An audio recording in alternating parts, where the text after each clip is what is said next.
At the Royal Rumble, Cody Rhodes won his second Men's Royal Rumble match, but despite teasing a rematch with Roman Reigns, would step aside on last week's SmackDown for The Rock. Not only has this booking decision outraged fans, but it's raised questions as to why Rhodes was booked to win the Rumble at all, with rumors creative was kept in the dark about The Rock. That isn't the case, as on Twitter, Dave Meltzer explained that the notion that Triple H didn't know about Rock's return and plans with Roman when he was booking the Rumble is not the case at all. Triple H knew about The Rock's return and the planned match with Reigns, but still went ahead and had Cody Rhodes win the Men's Rumble match and tease his own match with the Tribal Chief. As to why Triple H put so much focus on Cody versus Reigns when he knew about The Rock's return is anybody's guess, but WWE's CCO wasn't kept in the dark regarding the Great One's comeback. The Rock has come back to WWE, but in a rarity for the Great One, his comeback has not been well received, with fans believing Cody Rhodes deserves the match with Reigns much more.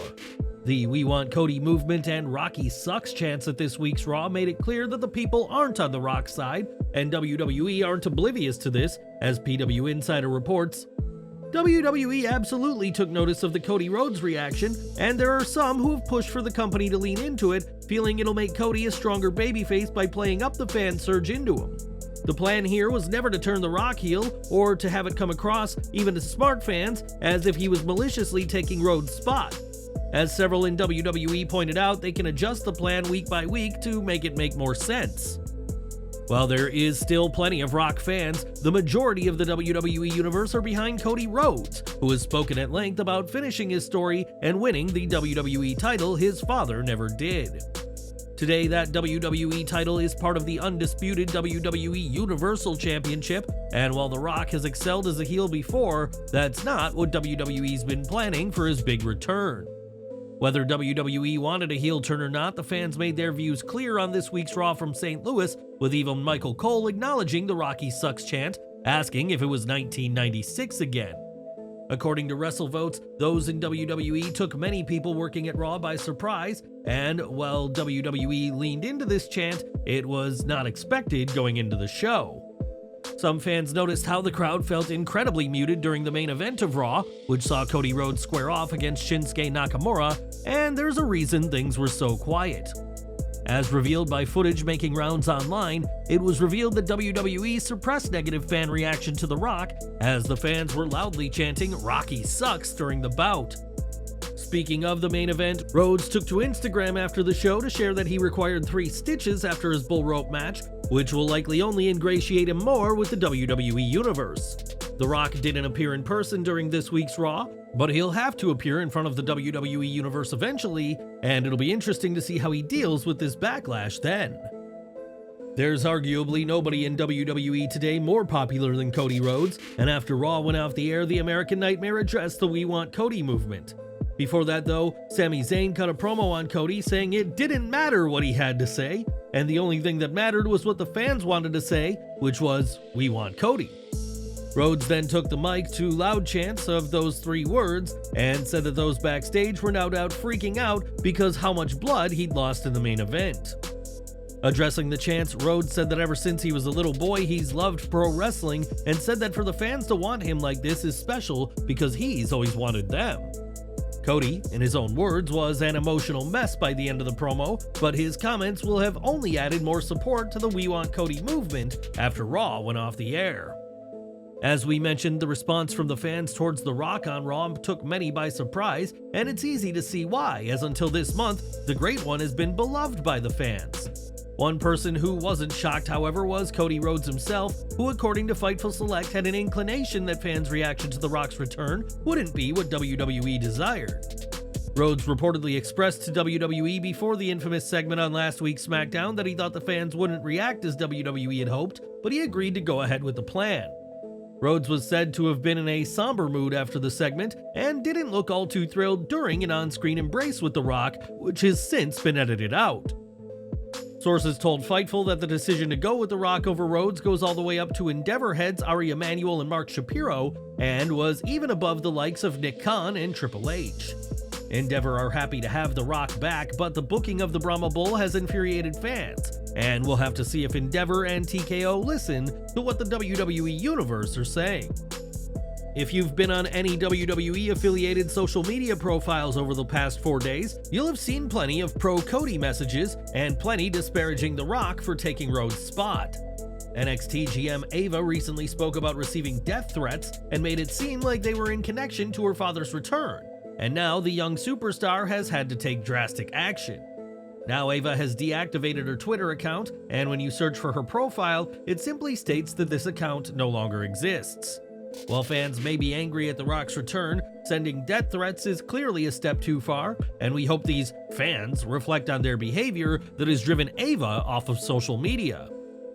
Whether you're one of the people or one of those chanting Rocky sucks at Raw, The Rock is what everyone's talking about right now, and that's been reflected in the ticket sales.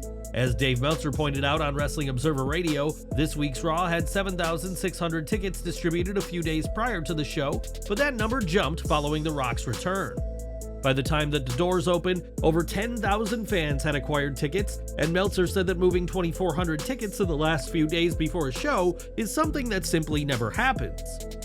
Meltzer clearly alluded to the idea that The Rock's return was a factor in this, though this movement of tickets may have been from fans who wanted to make it clear that they're backing Cody Rhodes. The Rock is always a ticket mover, and he's able to move tons of tickets for shows he's not even advertised for, even if those tickets aren't exactly so fans can share their love of the Brahma Bull. Clearly, WWE has a dilemma on their hands, as while they want The Rock versus Roman Reigns, a Roman match without Cody Rhodes will spark a huge backlash. Fans have been sharing their ideas as to how WWE can get out of this mess, and on Twitter, James Ellsworth shared a theory to fix all of the company's problems. On Twitter, the ex-superstar said that The Rock and Roman Reigns should face off on night 1, with the winner of that match facing Cody, the Men's Royal Rumble winner, on night 2. As for the World Heavyweight Championship, Ellsworth said that this is a relatively simple situation, that being for Drew McIntyre to earn a shot by winning this month's Elimination Chamber match. This would give WWE fans their sought-after Cody match for the undisputed WWE Universal title, and keep Endeavor happy with The Rock versus Roman Reigns match higher-up support. It even gives Drew McIntyre the chance to get his sought-after world title win with a live crowd. But what do you think of Ellsworth's idea? Let us know down below. Ellsworth isn't the only notable name pitching ideas, as during a Super Bowl opening event, 49ers star and known WWE fan George Kittle shared an idea he's seen online. Kittle argued that perhaps The Rock could serve as the guest referee in a Cody Rhodes versus Roman Reigns match in order to keep the bloodline in line, which caught the attention of Triple H. WWE's head of creative took to Twitter to say that the People's Tight End, a name given to Kittle by The Rock, knows what's up, with many speculating as to what Triple H's response means. Perhaps the game will go ahead with Kittle's suggestion, or perhaps he has something else in mind. Whatever the case may be, we'll hopefully have a clearer picture at tomorrow's press conference. Over to NXT, and given Carmelo Hayes' betrayal of Trick Williams in the closing moments of Vengeance Day, there was a lot of intrigue going into this week's show. With Byron Saxton joining Vic Joseph on commentary, Hayes opened the show with the steel chair he used to attack Trick, but fans hijacked the segment with a "you Mello" to the ex-NXT champion. Hayes told the fans, "Not yet," before walking away without explaining himself, and the show saw a recap of Mello's heel turn at Vengeance Day. Braun Breaker and Baron Corbin then arrived to celebrate their Dusty Classic win, and Breaker convinced Alicia Taylor to celebrate the winners, ending it with an emphatic "Wolf Dogs" to Corbin's chagrin. Corbin made fun of Breaker's injury due to a rope bump at Vengeance Day, which resulted in the crowd chanting, "He's still handsome." The Wolf Dogs called out the family but got Nathan Frazier and Axiom instead, and the opening match saw Frazier and Axiom beat Malik Blade and Idris Anafe with the Phoenix Splash into the Golden Ratio. This was a chaotic opener, with one teased promo turning into another that turned into a match, with the fast in-ring action only keeping that tone going. Blade barely saved Anafe from a pinfall after a Spanish Fly and Phoenix Splash in a highlight of the match, and Frazier flew off the top rope to break up a pin on Axiom after a double team.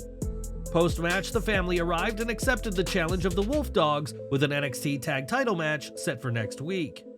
In a backstage segment later in the show, Ava confirmed the match, and it'll be interesting to see if the Wolf Dogs keep their momentum going. This was a match that could set the foundation for the tag team division, as these teams need to be in the conversation alongside the Wolf Dogs, and Axiom and Frazier are ready for a regular spotlight. Ilja Dragunov wasted no time in calling out Carmelo Hayes but got Dijak instead, and while the Mad Dragon wasn't interested, a shot by Dijak led to a brawl officials were left to break up. Dijak wasn't happy with the crowd booing through his promo, and it was later announced that the two would fight in the main event, though this is what we've seen before. Returning to his feud with Dijak is the only angle for Dragunov that could rival the Melo Trick drama, as the two had one of NXT's best matches of 2023 and are picking up where they left off. This could have been a smart way to distract Dragunov from the Melo and Trick drama, but it turned out to be just a temporary move, as rushing this match this soon was a sign this is short term. It'll take more to sell Dijak as a true challenger for the NXT Championship, as after a series of losses, one win over Joe Gacy isn't enough to gain credibility again. During this face-to-face confrontation, fans may have noticed a creepy mask on the NXT logo, with many saying it looked similar to the mask Schism used to wear. It seems mysteries continued to evade WWE NXT with each passing show, and it'll be interesting to see what this all means on the road to Stand and Deliver. With his name connected to the Vince McMahon lawsuit, Brock Lesnar was pulled from the Royal Rumble event and all WrestleMania plans, and he's now been pulled from the art of WWE 2K24. Lesnar had been part of the art for the 40 years of WrestleMania mode, but he's now been replaced by John Cena, with Cena's previous spot on the art being filled by Triple H. The WWE 2K Supercard game has also removed Lesnar from its roster, and his merchandise on WWE Shop has been heavily discounted as WWE continues to distance themselves from the Beast. Now WrestleMania 40 will go on ahead without CM Punk, who was supposed to challenge World Heavyweight Champion Seth Rollins at the Showcase of the Immortals. We now know more about what the plan would have been, as on Wrestling Observer Radio, it was said that Punk would have earned a title shot by way of winning the Men's Elimination Chamber match. Punk has competed in 4 chamber matches in his career and won the match in 2012 and has scored a total of 5 eliminations in the barbaric structure. Now all plans for Punk at WrestleMania have been nixed, something Drew McIntyre has been thrilled about, and we're continuing to wish Punk a full and speedy recovery. More from NXT as Lash legend and Jakara Jackson defeated Fallon Henley and Wren Sinclair, and this match fell into the familiar formula of one wrestler, in this case Sinclair, being isolated. Lash legend deserves some credit as she's finally began finding her footing in the ring, and if this improvement continues, she and Jackson could be assets in the women's tag division. In the Dijak vs. Dragunov match, Hard Justice picked up where he left off earlier in the night by unleashing a flurry of punches and kicks, but Joe Gacy would ruin the night for Dijak. Gacy would hit Dijak with a boxing glove to set up the H-bomb for the victory, and after the match, Carmelo Hayes ambushed Dragunov with a chop block and stood tall with the NXT title. Sure, NXT could have waited and hyped up the Dragunov-Dijak match, but this was unsurprisingly fantastic, and this felt like it was for the NXT title. A triple threat including Melo at Stand and Deliver could be the safest approach and keep the NXT title at the center of the brand, though it would delay the inevitable Melo Trick Showdown. There were "Thank You Ava" chants near the tail end of this brutal battle, perhaps an appreciation for her booking the match, or perhaps in a sign of respect to her, considering the death threats she recently received on social media. The A champion was the star of the night, opening and closing the show, but with 2 months before Stand and Deliver, NXT needs to be careful not to do too much with him too quickly. In 2016, a concussion class action was filed against WWE, with Konstantin Kairos representing several wrestlers, including the late Ashley Massaro, who had a shocking allegation of her own. Massaro alleged at the time that during a WWE tour of a military base in Kuwait, she was sexually assaulted and stated that WWE pressured her not to go to the proper authorities. Years later, Massaro would tragically take her own life, and her allegations have recently received renewed interest given the Vince McMahon scandal over the past couple of weeks. Speaking to News Nation, Kairos said he wasn't surprised about Janelle Grant's lawsuit against WWE and said that there was a toxic culture and sexual assault was rampant in the company. This doesn't come as any surprise to the followers of Vince or the WWE. The culture was toxic. The sexual exploitation was just part of the overall control. The wrestlers function in an in-group subculture where they're governed by a code of silence called kayfabe. This basically prevents people from speaking out because they'll lose their jobs and livelihoods. Konstantin further claimed that Mr. McMahon was commonly seen kissing the divas, and when Ashley rejected his advances, her career came to a halt. My understanding from Ashley, and I think this is well known to anybody with a remote familiarity of the ins and outs of WWE, I believe the allegations were Mr. McMahon himself was commonly seen kissing the divas in the rooms and so forth. When she rejected his advances, she met the fate of many other wrestlers, which was that her career was going to come to an end, and that's essentially what happened. Kairos further alleged that Ashley had serious injuries to her neck, as well as herniated discs due to a lack of proper health care provided by the company. In addition to these horrific allegations that she made, it's important for viewers to understand that the wrestlers have been exploited and injured for decades by McMahon. She had very common orthopedic injuries. She had very serious injuries to her neck where she had herniated discs. This type of lack of any engagement with their healthcare, the health crisis that wrestlers are in when they suffer these horrendous injuries, and then they end up, unfortunately, in some cases, taking their own lives because they have, in many cases, undiagnosed injuries. In the interest of balance, we should state that Kairos' legal work against WWE has often come under scrutiny, and he was sanctioned for unbecoming conduct and paid over $300,000 to the promotion. As for the class action, that was dismissed when Kairos failed to prove that the long-term health issues of the wrestlers were because of concussions that happened specifically under WWE's watch. Sadly for Ashley Massaro, she'll never get the chance to see the alleged assault go to trial, in one of many unfortunate situations tied to the world of professional wrestling. Last December, Liv Morgan was arrested during a traffic stop and charged with possession of marijuana under 20 grams, possession of possible synthetic cannabinoids, and drug equipment. The synthetic cannabinoids charge, the most serious of the three, was dropped last month due to a lack of evidence, and there's now been another update in the case. In late January, Morgan's attorney entered a nolo contendere for one of the charges, meaning Morgan accepts a conviction as if it was a guilty plea, but does not officially admit guilt to the charge. As part of the legal resolution, Liv Morgan has been fined $543, and the court records do not mention any further punishment beyond the fine. Morgan returned to WWE TV as part of last month's Women's Royal Rumble match, and with a spot in Elimination Chamber up for grabs next week, Liv is ready to put this legal matter behind her. It was back at All In that CM Punk and Jack Perry got into a backstage fight that would lead to Punk being released and Perry being indefinitely suspended from the company. Perry would resurface at Battle in the Valley last month, where he attacked Shota Umino before tearing up an AEW contract, though it's unclear if that was genuinely his exit from the company. One person who wasn't pleased to see Perry at the New Japan event was Gabe Kidd, who took to Twitter this week and said if Perry wants a backstage scrap, he'll see him in Chicago.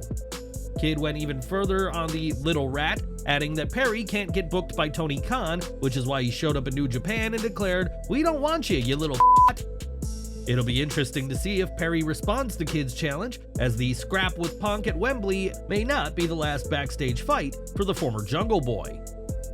Not too long ago, it was reported that Kazuchika Okada is expected to be WWE bound, with some feeling the cryptic Three Faces promo at NXT Vengeance Day was teasing his arrival. The Rainmaker could be one of WWE's biggest signings in some time if the company does indeed land him, and Gunther already has his eyes on Okada. Speaking to House of Wrestling, the reigning Intercontinental Heavyweight Champion discussed the potential arrival of Kazuchika Okada to WWE.